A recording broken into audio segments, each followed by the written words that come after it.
at 12 Central, 1 p.m. Eastern. Special guest today is Michelle Myers, certified advisor and co-owner or owner of Pink Collars. Doug, her husband, wasn't able to join us here, but Michelle was grateful enough to join us here. And we're going to be talking about how the workforce is changing and what things to look forward to or maybe not look forward to with COVID-19, how it's affecting us now and how it's going to affect us in the future. And I don't know about you, Michelle. I don't think Cody's has little ones at home yet, but things are changing at a rapid pace. I know I've had a few screen shares with unruly kids running through them, just to mention a few things. So if it sounds like little elephants are coming through the background upstairs, the rules of remote working have changed, and it's a reality that we're all dealing with. So Michelle, as I mentioned, is a certified advisor with Service Autopilot, owns a virtual assistant company called Pink Collars. And Michelle, if people are unaware of you or Pink Collars, you want to give us a little background. Obviously, your background that I'm aware of actually came out of the tree industry. But if you kind of want to refresh everybody's memory, and then we'll walk into how the workforce is changing at COVID-19. And hopefully this doesn't last much longer because my COVID hair is going to be looking like Cody hair pretty soon. It's not a good scene. Yeah, I was saying to somebody the other day that I am not really enjoying this coronacation. I would prefer to get my nails done, my hair done. All the wheels are falling off the wagon over here. I've got 2 kids at home that are both in online school, 9 and 12. And then I've got a son who's in college in the middle of the country who's not really feeling this at all. He's out with corn and blonde girls at college and doing fine. But the world is certainly changing. It really is. And Pink Collars is there to step up. We do remote customer service rock stars. That's what we like to say. We put CSRs in the seat for your business. We assign one individual to work with your company each day, day in and day out. So we're just like an employee, but we're remotely located. So this new change that's happened with everybody having to work remote is really sort of business as usual at Pink Collars. And I love that because my team is safe. My companies that we support have all been able to continue uninterrupted service. And customer care, I think, is even more important in this environment more than ever. So that's who we are, Pink Collars. Awesome. Actually, I just noticed here on the page too, we ended up actually on the Simple Growth page. So we can actually repurpose this on the SA page. Or Cody, you actually want to reboot this call and just kind of let everybody know we'll be back on in like 2 minutes on the SA page? I reposted the Simple Growth video into the member group, and then I'll share it on the SA page later. So I think we're good. Okay, awesome. Little technical difficulty. Problem. Perfect. So that being said, Michelle, I appreciate you kind of breaking into that. It kind of caught my train of attention when I looked up. But either way, we're here to just continue to provide that value. And Cody, I guess as we're diving into it, we're going to talk about the new places of the workforce. But I know obviously working over at Service Autopilot's marketing department that things are probably a little bit different for you as well, being shifted back to the home office. So I don't know if you're willing to share, but has that been a big change going from a job that's been predominantly in an office to now actually shifting back to your house? So honestly, I feel like I have been more productive since being at home.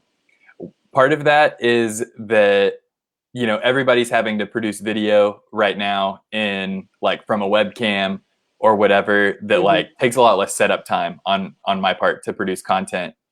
But also everybody's like available when I ask them to do an interview. True. Nobody can go out for drinks in the evening, so they are more than willing to record. I feel like our marketing team has been able to just continue working, very nearly full steam ahead. We're already like we Slack each other when we need stuff in the office anyway, even though we sit right next to each other. So it honestly like fewer interruptions because someone can't walk up to your desk or walk past your desk and then decide to talk to you. I have been really, really enjoying this from a work perspective, and from a like personal perspective, I've been very, very stressed out. All right. Well, that's interesting. But this doesn't seem to be ending anytime soon. Michelle, I'm gonna have to take some notes up on where your son's in the Midwest there. Yeah. Girls and corn stalks is sounding really, really interesting if I was a single man in the upstate New York area right now.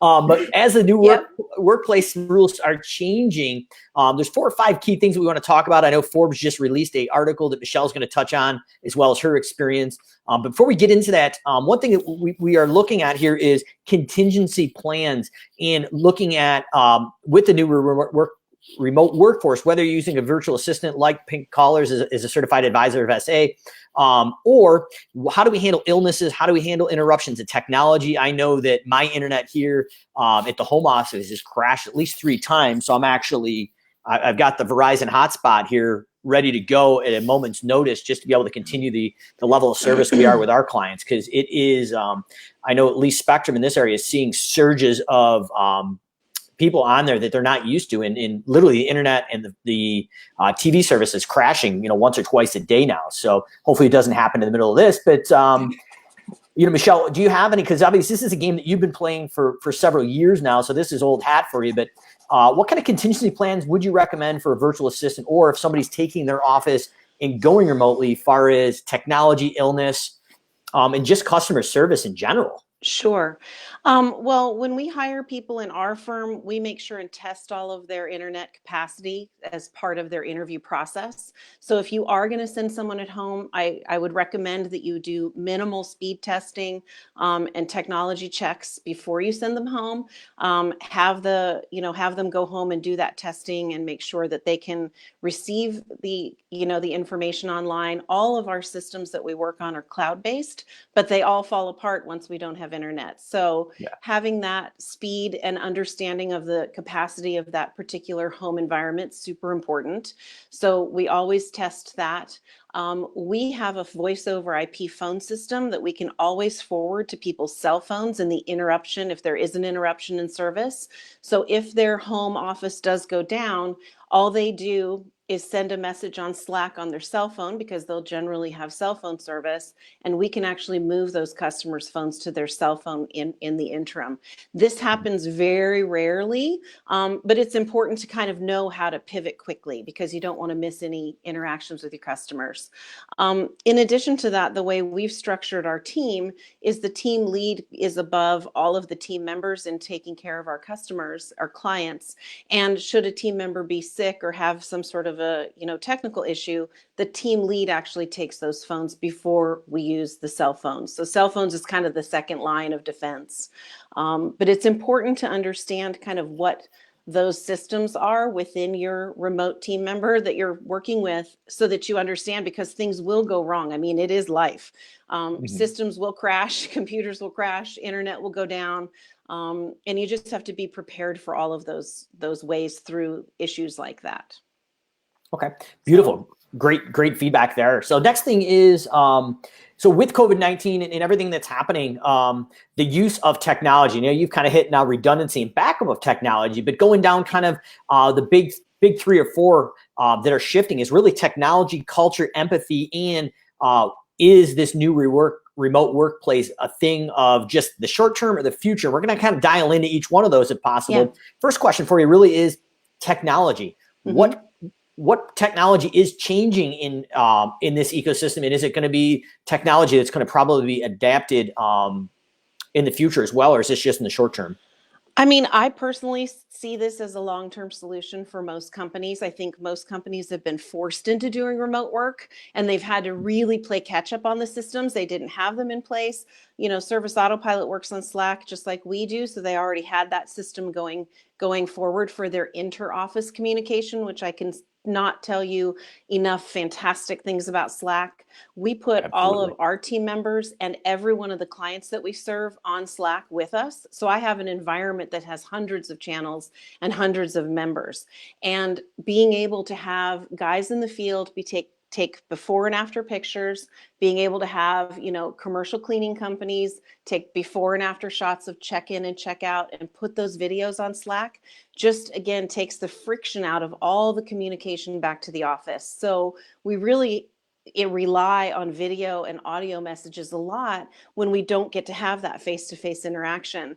But I encourage every one of our clients, get on Slack, get on Slack phone calls with your team member that's on our side and communicate with them, embed them in your business, make them a part of your culture and part of the day to day so that they feel really invested and they're really valued and want to work harder for your field service company. So video on Slack is hands down one of the biggest things we use.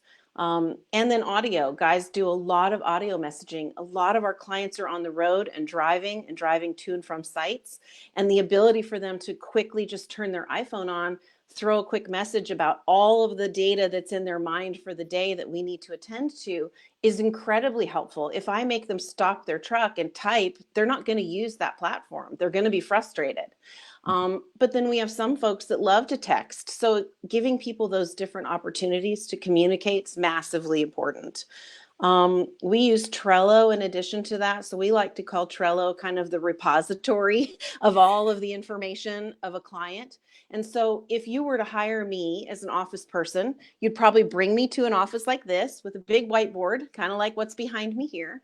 And you would say, hey, Michelle, these are our services and this is our culture and this is our pricing and this is everything about what we do. And here's our website and here's all of our employee manual and here's all the information about our company. Well, once you don't have an office to go back to, you have to digitize that information in some way. And Trello is an incredible whiteboard moment for a business owner to be able to put all of that data in one place that everyone can collaboratively share. And then when you're training new people or when you have a new person coming in, you can very easily invite them to that board, and that data is consistently changing and living in real time.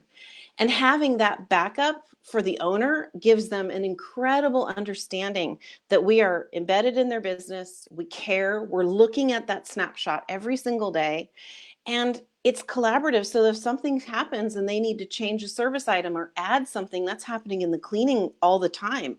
We're adding fogging services, spraying services. We're just things are changing on the fly and the websites aren't even updated, but we need to know that these services exist. The owner can at 11 o'clock at night throw a new card up and we know exactly how to price it, how to tell the customer that it's available, and how to start selling it on the phone. I mean, these are invaluable tools for a work environment that's collaborative.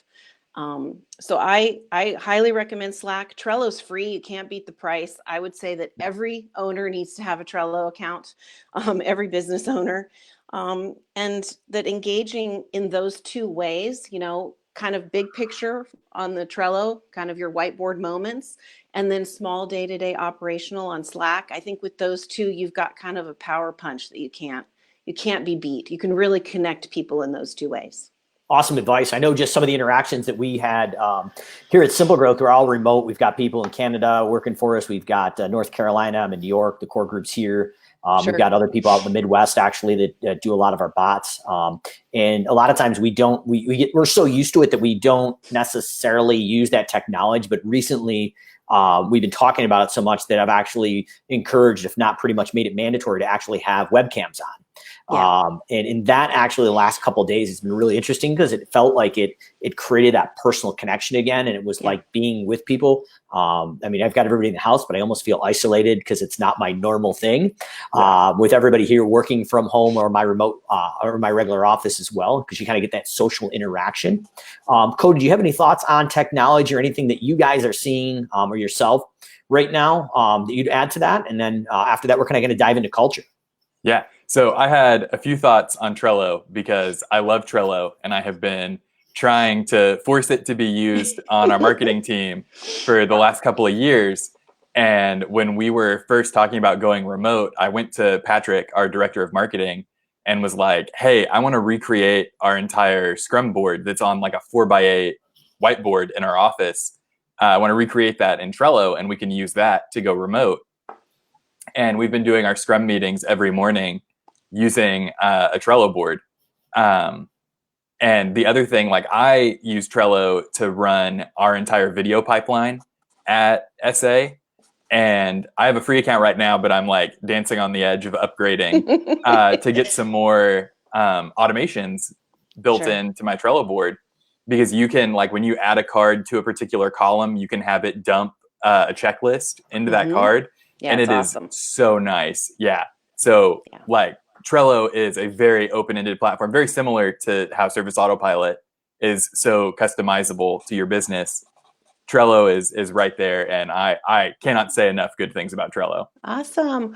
Well, not that I was even intending on doing this, but I do have actually a free Trello template for a lawn care company. So I've got one built, and I'll share it in the notes underneath. I'll just send the link. It's public. Just make a copy of it. Please don't trash the one that's in there. Make a copy into your own account, please. And that template's free for anybody to use. And it kind of gives you a guideline, kind of a framework of what information any business would really need to have. And then you can just add from there. But I'll That's be sure to awesome. put that link at the bottom of the page here today. Sweet. Thank you. Thank you. Yeah, sure. So next thing is I got kind of maybe alluded to a little bit, just kind of getting that personal connection with those webcams and kind of talking in person when we're not in person. I feel that this change of going from in-person collaborative culture and being now remotely trying to do it through screen share and different things. Michelle, what are your thoughts? How is this affecting culture in the actual new remote workplace now? Well, we have a Slack channel, many Slack channels that are only supporting culture. So we actually have a music video channel, and I will make music videos. There's nothing more embarrassing than me doing my lip syncing music videos for my team. And they love it. They absolutely think it's hysterical. So I think you can have culture remotely. I will shift the camera here, and you can see my prize wheel is right behind me. I throw the prize wheel on. We have a monthly meeting, and for different call log percentages, quality driven scores, and then customer feedback, our team is available to win prizes on the prize wheel. So I spin it on our monthly meeting on Zoom. They love it. They freak out. It's like movie theater tickets, Target cards, gift cards to Michael's. It's all kinds of different fun things that they can spend remotely. The movie theater, not so much right now. Ooh, but those gift cards to Michael's, though, you might want to get your everything cracks on. else, You never know. yeah, everything else like Target and all that stuff, Home Depot, and they love it because, a $50 gift card is really fun to get on a Friday. And so we do that once a month. So I got a lot of these great ideas from my dear friend Martha Woodward, who does the Pay for Performance Expert. And so she's got a great course. She's actually kicking off a new course now that I would recommend for any field service company to participate in. She has a great deal of information and incredible intuitive results we've gotten from our team remotely by putting people through that program. So I've gone through it myself, and then we've had a couple of our team members take it as well. And it's a great platform to really kind of buy in on your culture when you are remote. So that one's really good. So the Culture Turnaround Series is what she calls it, and I can't recommend it enough. I think you should absolutely do it. Yeah, Martha's always got some good stuff going on. Martha's actually, myself and Martha were the original certified advisors of Service Autopilot. I don't know if you would, taking it OG for sure, but it's definitely, we were the guinea pigs of the system, and I love it. we're honored to be part of that. But yeah, Martha, anything she puts to market is a solid, good product that has a great return on investment. So I haven't heard of that yet, but anything that Martha puts out, I would definitely recommend checking out. Cody, do you have anything to add on in culture? I know, like, even Service Autopilot, a lot of the software service businesses that I've been to have certain things like their Colby assessment, their different scores on their cubicles, or basically a personality assessment test. So like as you're walking, interacting with people in an office, you kind of know how they take information and how they digest and how they make decisions. Now, some of those things just aren't available anymore when we're working through a Slack channel or through Zoom or GoToMeeting. So have you seen any downsides or possibly upsides of how to actually incorporate some of the things in a physical office in a remote office? So a couple years ago, we actually changed all of our Slack usernames to include those Colby scores. Oh, that's awesome. So they're built in to the system. Once you do your assessment and you get your results back, you add that to your Slack username. So we've taken that. It's fully online now. Like, I think you still get the printout when you get your results. But mostly when I want to go remember what somebody's Colby score is, it's way more efficient and subtle to look at their Slack name than to creep over to their cubicle. Millennials. Avoiding the in-person conversation. No wonder you're liking this remote work. It's great. Yeah. But yeah, the other thing that we've been doing, like Michelle talked about, is just like really leaning on Zoom meetings among teams. And Jess, our HR rep, has been putting together people like just giving quick talks about things that they're an expert in. So we have David on the launch team who does imports, is a former personal trainer, and that's still like, you know, you don't stop doing all of that just because you're pursuing a different career. So he's been doing sessions, helping people work out while they're stuck at home, body weight exercises. So we have those that people can tune into. We have some people who are musicians, and they have been putting on like company concerts. So we've been doing all of that remotely. The marketing team has a happy hour scheduled for tonight. We're going to play Quiplash together, which is like a game you can play fully remote. So we're just like trying to keep everybody still seeing each other, still interacting and having fun like we would in the office. Nice. That's awesome. Yeah. I don't know if you've seen Scott Howard lately on the old Zoom or GoToMeeting, but rumor has it he's been hitting the HIT program pretty hard with David over there at SA. So we might have to hit David up for a copy of that HIT workout program he's got going over there. So Scott Squared might be Scott 1 by the end of the year if he keeps working out the way he is. So pretty impressive results over there. And that probably stemmed from this. So as we're going in now, we're talking about culture. So what about empathy? And I know Michelle and I can empathize with each other pretty well with, I've got 2 little ones at home under the age of 5, and working with the family in the house when you're traditionally not used to that. I think some team members might not understand what's going on, or some of your customers, but the other people that do have kids and are kind of stuck in the same organized chaos that you are, with kids and family in the same work area for the last, I think I'm going on almost a month straight now.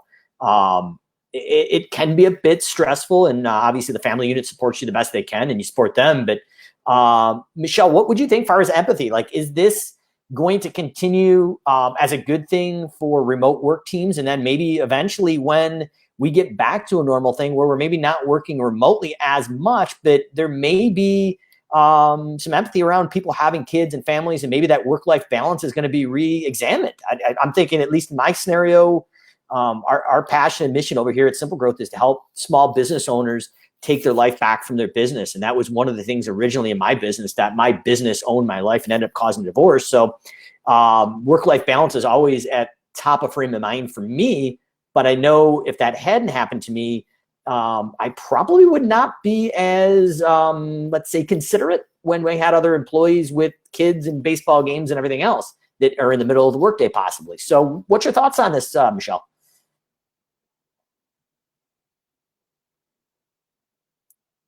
Oh, Cody, we got Michelle. Another one again.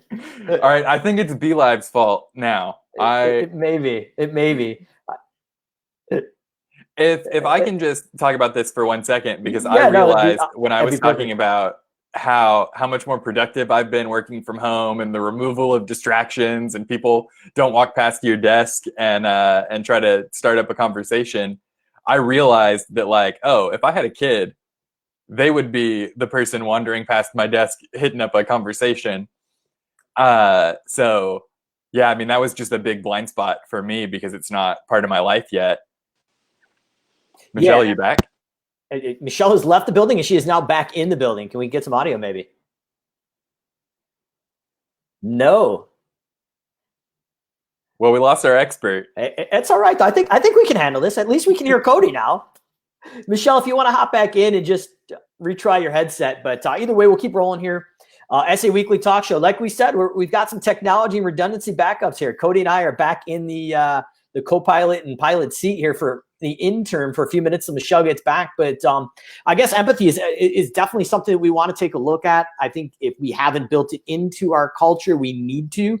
One thing I was just dealing with Jason Cupp, somebody who's near and dear to the SA ecosystem, is our handbook.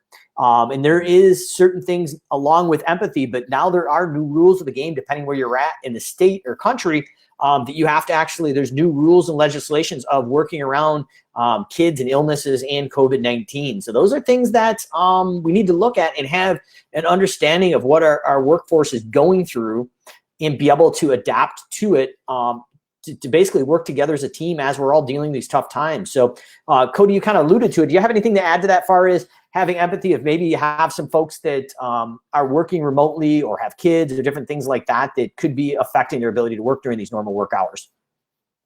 I mean, so as someone who doesn't have kids, I have been just trying to keep really flexible when someone I know is in a situation that's, you know, specific to their family or whatever. If they are needing to talk to me after hours, I make myself available to make those things happen. I'm just trying to be like a conscientious coworker during this time of like everything being crazy and everybody's schedules messed up. Just trying to make sure that we can keep our momentum and keep working, even if that's outside of the normal hours that I would be working. Awesome. Michelle, I think maybe your audio is working, possibly. Michelle, you want to give it one go? I think I re-clicked your button. No? Okay. Either way, we're going to keep on rolling here as the show goes on.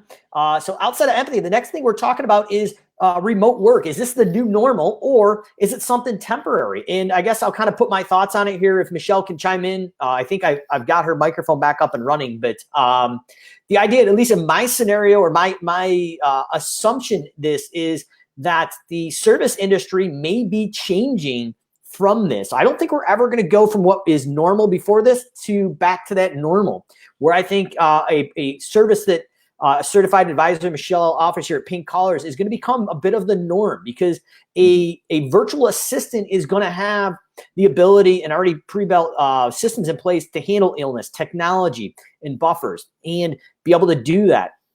So whether you're going out, and a lot of people are shifting to that model because they don't have the time to reinvent the wheel or manage that remote workforce, I feel like there's going to be a huge shift to virtual assistants, whether it's in the US or across the world. And then the second side of that is, if I was going to restart a business and I was looking to minimize my overhead and have the deepest bench of skill set, now I not only am basically locked into my upstate Rochester, New York area.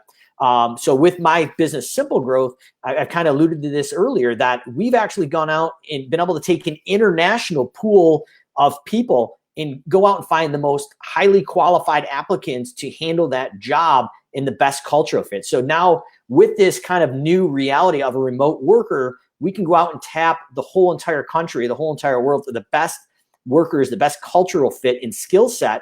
And depending on where you're at, some markets may actually be, the pay rate on that may actually be lower. And even through the compensation plans of maybe paying for certain technology of internet or Chromebooks or whatever else you're using, your fixed overhead in your business predominantly will come down. So that's where a service like Michelle's, I think, is instrumental right now. And then in addition, it is also really important to, oh my gosh, I think we've got audio, kids. And the kid is back. So hopefully we don't lose you, Cody. I can't hear Michelle, but well,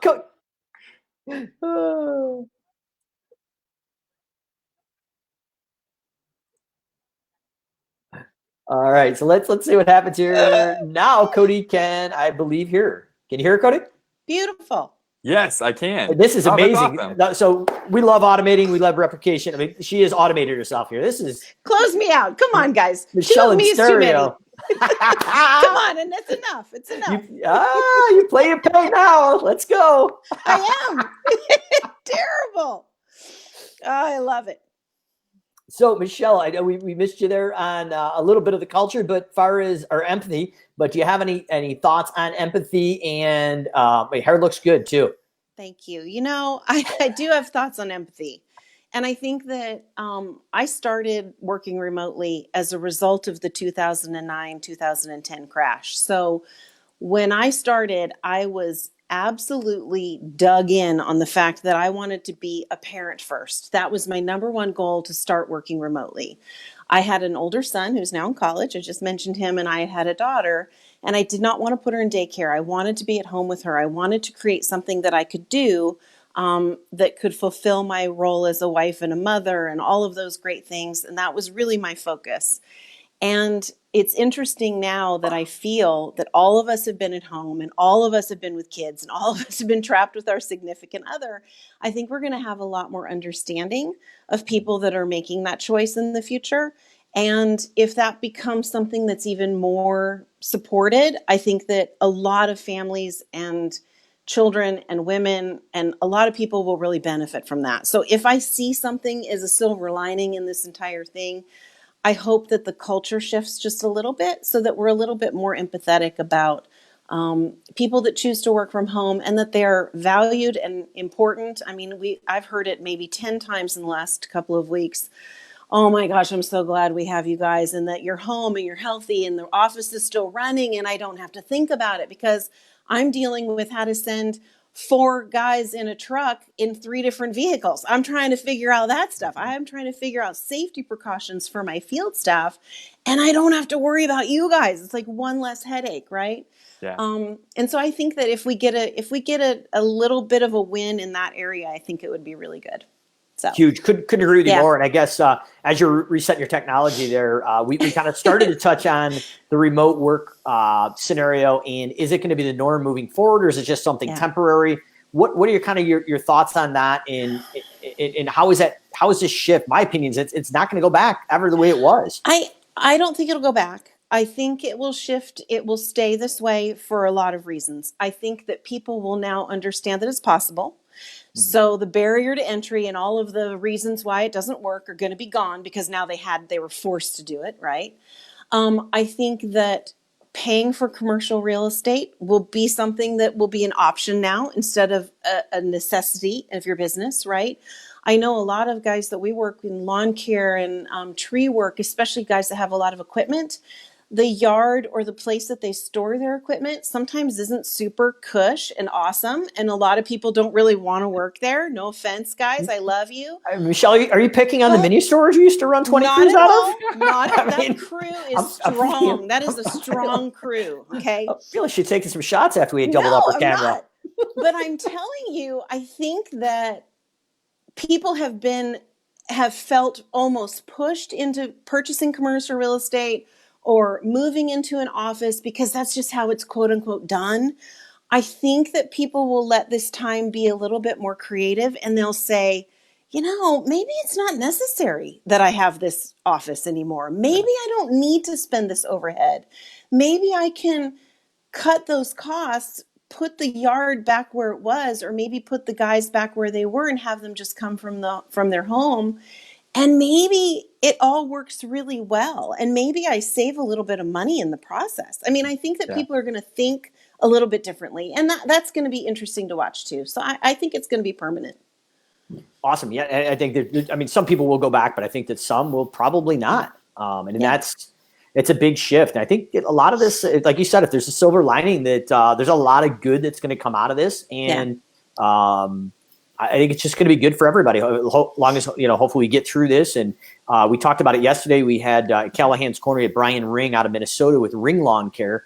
And they finally had just got essential status in Minnesota, because basically lawn care was deemed non-essential. So I don't want to sound like a broken wheel here or a broken record, but one thing, if you're watching this live or recorded in the last few days, if you have any questions, drop them in the comments here. Michelle, Cody, and I are happy to answer them live or in person. But one thing I just really, really want to stress is in my local market and some of the other national markets that we're seeing, I'll use the example of Erie, right in Buffalo. West of me is basically their mayor or whatever it was, their head figure in that area, got on local news and literally called out lawn care companies specifically and said, heed the warning. If you are an essential business, only provide the essential things that are in the legislation, or you're going to end up like the bars and restaurants that didn't play by the rules, tried to sit people at the bar or the restaurant and didn't adhere to the take in, take out. And then some of those businesses now have been shut down, not just during this time, but permanently. So I think as a industry, whether you're lawn care, home cleaning, if the services you're providing are deemed essential, stay within those confines, because it's only going to take a few people to crush us on a local or even a national level. And if this thing lasts throughout the summer, I sure would not want to be the couple companies in my town or city that ruined it for everybody else on a local and national level. So I just think it's really important. Keep an eye out too as well. Jason Cupson posting a lot of content right now about the PPP, the payroll protection plan, as well as other grants. The timing right now is more than important than ever. It's something, if you're going to do it, look at it. And if you don't need it now, don't be cocky and thinking that you're not going to need it in the future. You never know. These are uncharted times. So you don't have to necessarily use it. If you get it, you can probably give it back or just utilize it.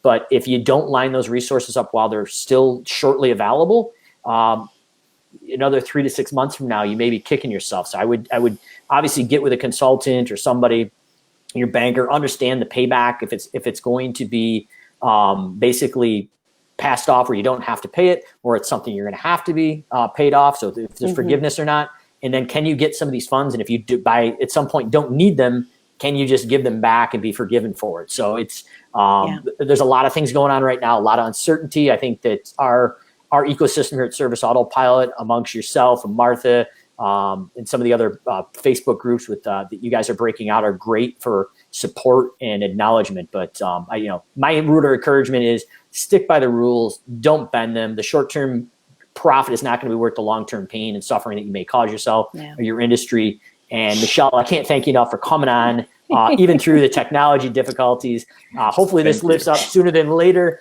Cody and I were drowning, but hopefully everything goes to plan with SA7 coming up in Dallas, probably November, December this year coming up. Obviously they haven't announced a date with all the chaos going on in the world, but I see all the lanyards in the back over your shoulder there. And I'm ready to hit the road, man. I love being on the road. It's got me thinking it's got to be conference season soon. If not, I'm sure all of us will come up with some unique way to do things remotely. But man, I thought I had a lanyard wall of basically just a trophy over there. But man, I'm feeling like I need to hit the road a little bit more. Wow, it's impressive. So, good news. We've got next week at 12 Central, 1 p.m. Eastern. I've got Megan Likes of Small Business Accounting, a speaker, teacher, and volunteer, coming on live, QuickBooks and consultant around financials. So Megan has just been dropping knowledge bombs. If you haven't seen her, check her out on Facebook. She's just providing a whole ton of free information around COVID, grants, disaster relief, you name it. She's been tackling it. With the ever-turning world and everything we're in right now, we haven't been able to die down exactly what we're going to talk about because if something comes up in the next 7 days, we want to be able to pivot. But have definitely confirmed Megan Likes of Small Business Accounting or Bookkeeping Academy Online. Bookkeeping Academy Online, Yep, Bookkeeping Academy Online. She's awesome. She and I and Martha and Taylor Maroney from Mr. Pipeline have all created a Facebook group called Fight Club for Business. Now, see, I was going to talk about it. Ask her about it. Ask her. Michelle, what's the first rule of Fight Club? The first rule of Fight Club is actually this Fight Club. You do talk about it. You talk about it. You invite your friends. You tell your friends. You tell your other business. You tell your other folks out there, your other vendors, your other business owners. Everybody needs to be fighting for their business right now. So those are the topics that we tackle every week. Love it. So like I said, we've got Megan Likes of Likes Accounting Company, and we will be seeing her again at 12 Central, 1 p.m. Eastern next week. So if you have any comments or questions for Megan, drop them in there, and we will be happy to answer them live or recorded as well. So Michelle, once again, awesome. Thanks. Appreciate it. Tell Doug I said hello. Thanks, guys. I will. Thank you so much. We'll be seeing you at a conference sooner than later, hopefully. Hopefully very soon. Good to see you guys. Thanks a lot. Good to see you, Michelle. Okay. Bye-bye. Bye.